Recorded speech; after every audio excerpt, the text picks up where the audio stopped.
Selamat malam Bu Animatul, saya Ostinomi dari 3 SIM B dan hari ini saya akan menjelaskan teori graf dari matematika sistem informasi yang dibimbing oleh Bu Nimatul Mari Muria sendiri. Dan di sini ada lintasan Euler. Lintasan Euler adalah lintasan yang melalui setiap sisi dalam graf tepat satu kali dan tidak kembali kepada titik awal keberangkatan. Sedangkan sirkuit Euler merupakan sirkuit yang melewati setiap sisi dalam graf tepat satu kali dan kembali lagi ke titik awal keberangkatan. Graf yang memiliki sirkuit Euler dinamakan graf Euler. Sedangkan graf yang hanya memiliki lintasan Euler disebut graf semi Euler. Di sini ada contoh dengan start simpul dari 2 ke 5 dan 5 ke 6 dan 6 ini akan ke 4 dan 4 ini akan ke 5 dan 5 ini akan ke 1 dan 1 ini akan ke 2 dan 2 ini ke 3 dan 3 ini ke 4 dan 4 ini akan ke 1 dan 1 ini akan ke 3. Dan di sini pada gambar ini merupakan lintasan Euler dengan graf semi Euler yang tidak kembali kepada titik simpul pertamanya. Dan di bawah ini adalah graf merupakan sirkuit Euler dengan graf Euler. Di sini 1 akan ke 6 dan 6 akan ke 5, 5 akan ke 4, 4 akan ke 3, 3 akan ke 1 dan 1 akan ke 2 dan 2 akan ke 3 dan 3 ini akan ke 7 dan 7 ini akan ke 4 dan 4 ini bakal ke 6 dan 6 ini bakal ke 7 lagi dan 7 ini akan kembali kepada titik simpul awal yaitu simpul 1. Dan selanjutnya ada lintas Hamilton. Lintas Hamilton adalah lintasan yang melalui tiap vertex di dalam graf tepat satu kali bila lintasan itu kembali ke vertex asal membentuk lintasan tertutup itu. Maka lintasan tertutup ini dinamakan sirkuit Hamilton.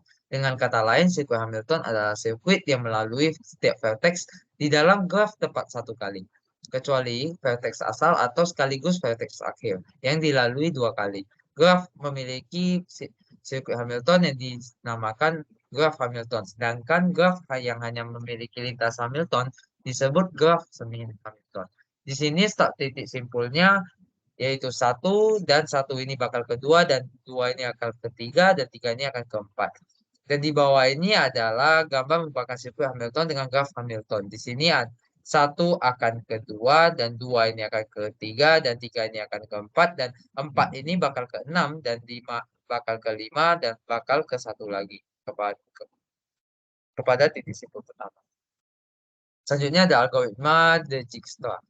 Algoritma ini adalah sebuah algoritma yang dipakai dalam memecahkan permasalahan jarak terpendek untuk sebuah graf berarah. Algoritma ini bekerja dengan membuat jalur ke satu simpul optimal pada setiap langkah.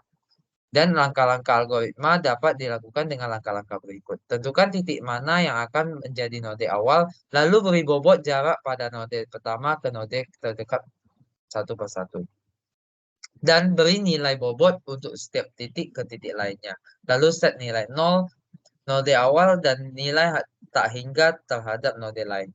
Set semua node yang belum dilalui dan set node awal sebagai node keberangkatan. Dari node keberangkatan, pertimbangan node tetangga yang belum dilalui dan hitung jaraknya dari titik keberangkatan. Jika jarak ini lebih kecil dari jarak sebelumnya, hapus data lama.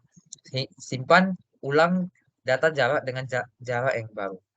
Saat ini kita selesaikan pertimbangan setiap jarak terhadap node tetangga. Tandai node yang telah dilalui sebagai node lewati dan node dilewati tidak akan pernah dicek kembali. Jarak yang disimpan adalah jarak terakhir dan yang paling minimal bobotnya. Set node yang belum dilewati dengan jarak terkecil sebagai node keberangkatan selanjutnya dan ulangi langkah-langkah sebelumnya.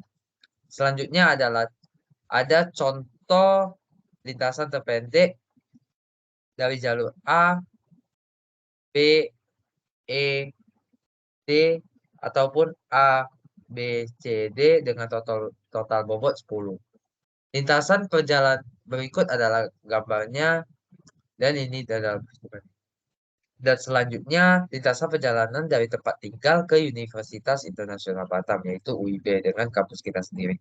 Perjalanan dari tempat tinggal ke kampus merupakan jalur yang hampir setiap hari saya lalui atau mahasiswa lain lalui. Maka akan sangat penting untuk menemukan jalur tercepat serta terpendek yang dapat dilalui oleh seorang mahasiswa. Manfaat dengan menemukan jalur ini adalah akan menghemat waktu serta dapat mengirit bensin dan manfaat lainnya. Maka dari itu, berikut merupakan gambaran dari perjalanan saya dari tempat tinggal ke Universitas Internasional Batam.